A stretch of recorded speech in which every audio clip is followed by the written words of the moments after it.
এনসিপির top leadership বসে থাকে, নারীদের বেশ্যা গালাগালি করা হয়, সেখানে আমার কোট ধরে টান দিয়েছে, আমাকে ধাক্কা দিয়েছে, তো কিছুই না।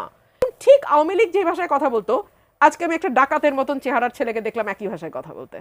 এনসিপির যুগ্ম সদস্য সচিব হুমায়রা নূর, উনি একজন মহিলা এবং উনি এনসিপির যুগ্ম সদস্য সচিব। উনি লিখেছেন ওনাকে কে ধাক্কা দিবে, উনিও না, নিজেই পুরুষ মানুষ হাতানোর চান্স ছাড়েন না। This is there level. So এই বস্তির সঙ্গে আমাদের পলিটিক্স করতে হচ্ছে, এবং পলিটিক্স এখন বস্তির হাতে গেছে। তো এইরকম একটা বস্তির হাতে বাংলাদেশ এত এক বছর ধরে জিম্মি, এক বছর ইজ আ লং টাইম, দুঃখজনক। আমার গায়ে হাত তুলতে পারে যেই দল, সেই দলের পক্ষে তো এই ধরনের ঘটনা ঘটানো সম্ভব, তাই না? এগুলো আমি কমিশনে জমা দেব।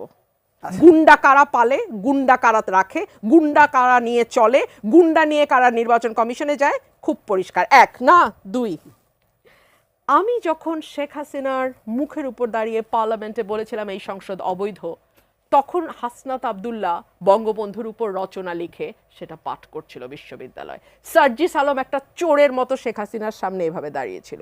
ওই ছবিগুলো আমাদের কাছে আছে, আমরা ভুলি নাই। তিনি হাসনাত আব্দুল্লাহ যেটি বলেছেন যে বিএনপির আওয়ামী লীগ বিষয়ক সম্পাদক রয়েছেন অনেকেই, যারা আওয়ামী লীগ থেকেও বেশি আওয়ামী লীগ। বিএনপির আওয়ামী লীগ বিষয়ক সম্পাদক যারা রয়েছেন তাদের মধ্যে অন্যতম রুমিন ফারহানা, আওয়ামী লীগের সুবিধাভোগী, আওয়ামী লীগের ফ্ল্যাটভোগী, এবং যারা গুন্ডা দিয়ে নির্বাচন কমিশনকে ঠান্ডা করে দিতে চায় তাদের। আমরা বিএনপির এই আওয়ামী লীগ বিষয়ক সম্পাদকদের বলবো, আপনারা জনগণের পালসকে বুঝুন, ২৪-এর পরবর্তী জনগণের পালসকে বুঝুন, নতুবা আবার বাংলাদেশের সংকটের দিকে যাবে। আর সার্জিস আলমের স্ট্যাটাস নিশ্চয়ই আপনি পড়েছেন, আমি যদি একটু পড়ি একটু লম্বা হবে, তারপর একটু পড়া উচিত মনে হয় আমার। তিনি বলেছেন, একদিকে জনাব রুমিন ফারহানার পোষ্যকর্মীরা এনসিপির কেন্দ্রীয় নেতাকে শারীরিকভাবে আঘাত করছে, আর অন্যদিকে জনাব রুমিন ফারহানা গাল ফুলিয়ে বিএনপির কেন্দ্রীয় নেতা ও আইনজীবী ভাব নিয়ে অন্যদিকে মুখ ফিরিয়ে দেখেও না দেখার ভান করছে। টকশোতে বড় বড় সুশীলতা দেখানো যায়, লেকচার দেয়া যায়, কাজ দিয়ে প্রকাশ পায় কে সুযোগ পেলে আবার আগের পথে হাঁটবে আর কে সংশোধন হবে। ইসি অফিসে আপিল শুনানিতে যোগ দিতে এসে এনসিপির সিনিয়র যুগ্ম মুখ্য সংগঠক আতাউল্লাহ বিএনপির নেতা রুমিন ফারহানার কর্মীদের হাতে মারধরের শিকার হন। তার অপরাধ শুধু সীমানা পুনর্নির্ধারণের বিরোধিতা করে আপিল করা। বিএনপি কি আওয়ামী লীগের চরিত্র ফিরতে চায়? জোর যার মুল্লুক তার বানাতে চায়? এই সুযোগ করে দেয়া হবে না।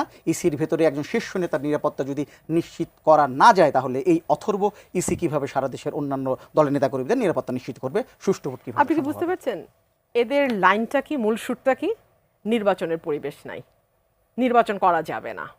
এবং আমার গাল ফুলিয়ে কথা বলার কথা বলেছে না, নারীদেরকে এনসিপি কি চোখে দেখে, এটা নিয়ে কি আরেকবার আলোচনা করার কোনো দরকার আছে?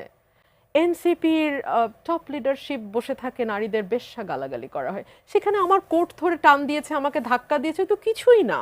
এনসিপির মতন দল তো আরো অনেক নিচে নামার কথা। আমরা স্লামডগ মিলেনিয়ার সিনেমাটা দেখেছি না, দে আর লাইক দ্যাট। তারা তো আমাকে একটা ধাক্কা দিয়েছে একটু, এটা তো তেমন কিছু না। আওয়ামী লীগ বিষয়ক সম্পাদক নিয়ে আমি একটু কথা বলি। আওয়ামী লীগ যখন ক্ষমতায় ছিল, আমি বলেছিলাম মুক্তিযুদ্ধের সবচেয়ে বড় বিপক্ষ শক্তি যদি কেউ থেকে থাকে সেটা আওয়ামী লীগ। কেন বলেছিলাম বিকজ আওয়ামী লীগ সাম্য, মানবিক মর্যাদা এবং সামাজিক ন্যায় বিচারের ধারে কাছে না গিয়েও মুক্তিযুদ্ধের চেতনাকে পলিটিক্যালি ইউজ করেছে, অ্যাবিউজ করেছে, বারবার ব্যবহার করেছে। দুই হচ্ছে, আওয়ামী লীগের সময় আমরা দেখেছি যেই স্পিরিট নিয়ে মুক্তিযুদ্ধটা হয়েছিল, সকলের একটা সমান বাংলাদেশ, সেখানে পদে পদে অর্থনৈতিক, লৈঙ্গিক, রাজনৈতিক বিভিন্ন পরিচয়ে আপনাকে প্রতি মুহূর্তে বৈষম্যের শিকার হতে হতো। সো সেটা একটা অবসান চেয়েছিলাম বলেই শেখ হাসিনার বিরুদ্ধে বা আওয়ামী লীগ রেজিমের বিরুদ্ধে দীর্ঘ 15 বছর 16 বছর আমরা লড়াই করেছি। এখন দেখুন কি মজা, শেখ হাসিনা এবং আওয়ামী লীগ চলে গেছে, এখন নতুন ট্যাগিংয়ের রাজনীতি আসছে। আগে বলা হতো রাজাকারের শাবক, আগে বলা হতো মুক্তিযুদ্ধের চেতনা বিরোধী, এখন বলা হয় রয়ের এজেন্ট, এখন বলা হয় আওয়ামী লীগের কি সম্পাদক, আওয়ামী লীগ বিষয়ক সম্পাদক, অর্থাৎ ট্যাগিং। যেই এনসিপির যুগ্ম সদস্য সচিব এত নোংরা কুৎসিত কথা আরেক দলের নেত্রী সম্পর্কে বলতে পারেন, লিখতে পারেন, ফেসবুকে স্ট্যাটাস দিতে পারেন, সেই রকম একটা দল বাংলাদেশে রাজনীতি করছে।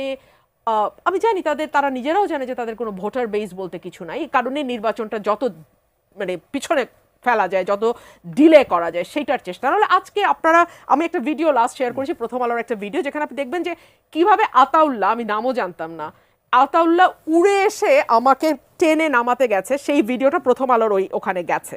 তারপরে নির্বাচন কমিশনের লোকজন এবং পুলিশ এসে তাকে ধরে নিয়ে যায়।